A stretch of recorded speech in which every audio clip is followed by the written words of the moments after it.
Hey guys, it's Michael the Mechanical here, and I know I don't really make videos often or at all really anymore, but I figure I just give you an idea of where I'm at the moment. I've reconfigured the shed and I have the lathe in a different position.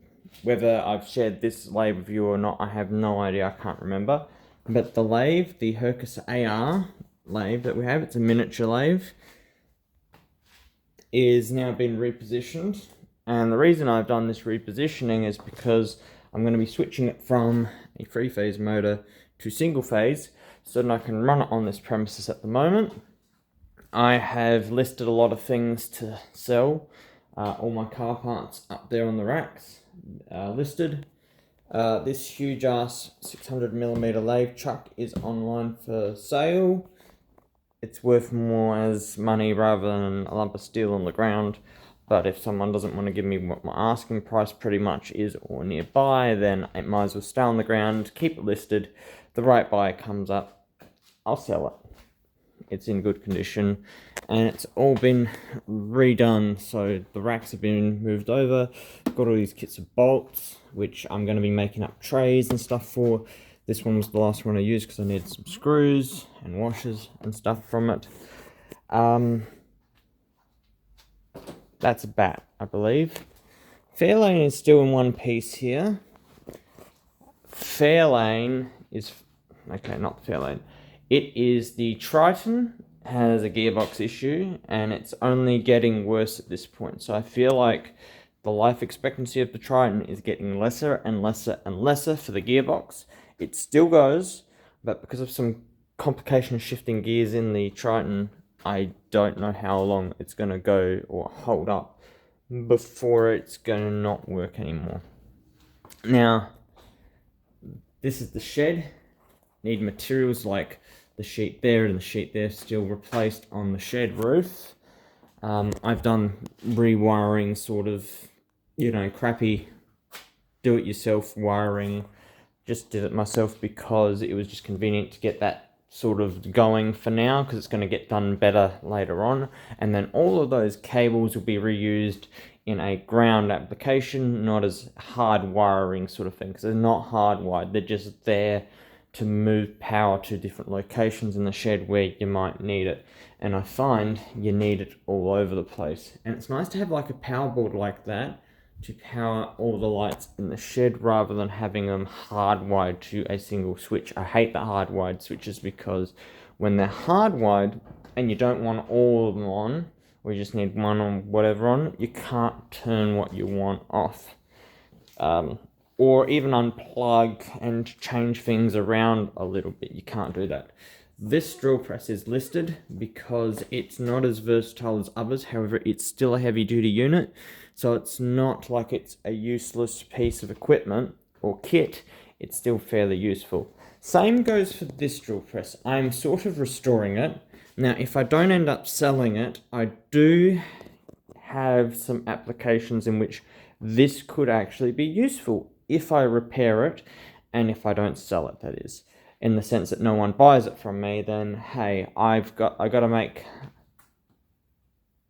lemons out of lemonade, or sorry, lemonade out of lemons is the right term. Just notice that this cap is open, and I don't want to open, dirt and stuff can get in. And yeah, like I said, make lemonade out of lemons. That's what this will be.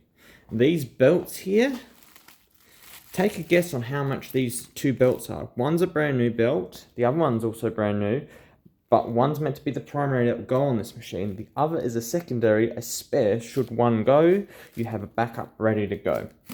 One belt was about $140 each, so there's $200, $300 in belts just there.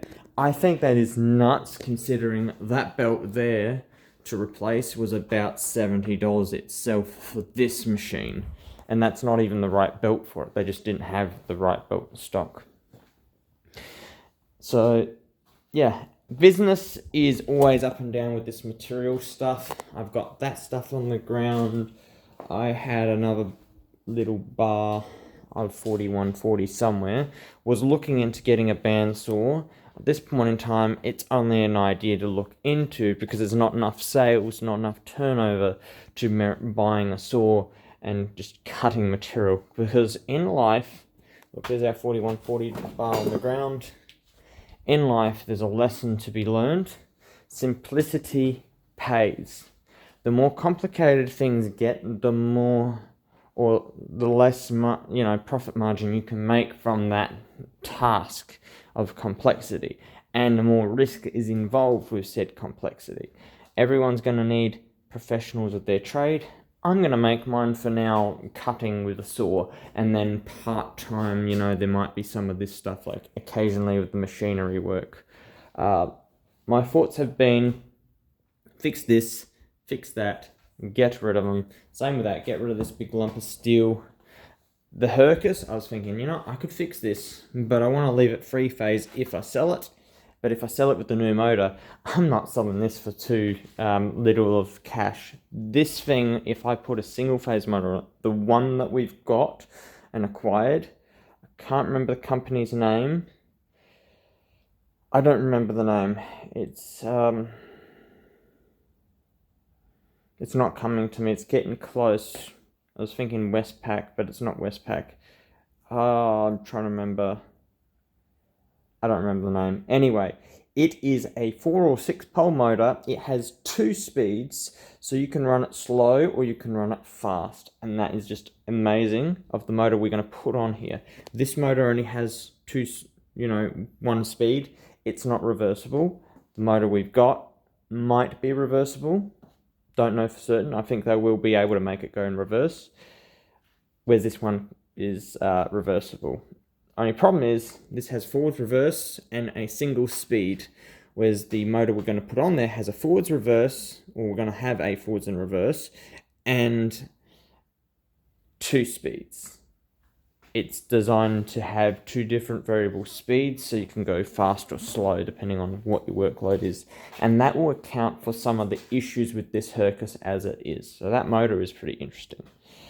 And it's actually beautiful to have this on the ground like this and utilize this lathe chuck in this manner that's been used, because it has the vise, it has this I-beam which is supported by the chuck, and the chuck is a useful tool at the end of the day if I have a means to utilize it for something. My dad tries to tell me, oh, you've got a purpose for it, you can do this or that with it.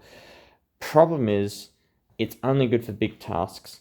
And I don't see this ever being used on a big task or any specialized task. Heck, not even this table here, this milling table.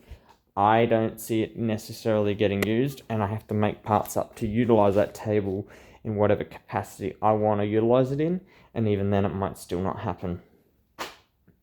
So that's the predicament we're in there a bit. Now, in the meantime, I would point out we now have this on the shed. It is a deadbolt.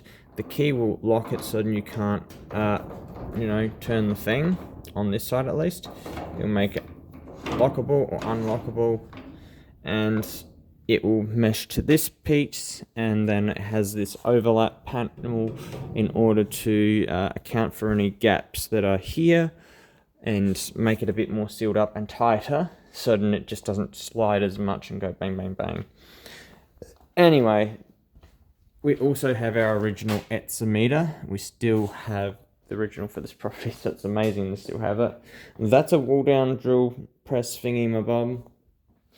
As you can see, it's still a work in progress with mess everywhere, and then mess, and then mess, and then more mess, and all sorts. This car, I'll admit, work-wise, I want a dividing wall. I want a dividing wall as soon as possible, because it's not going to happen as soon as possible, by the way. As soon as possible means when it's viable, when it's worthwhile doing, because even though there's scratches and stuff on here, they're from when I bought the car.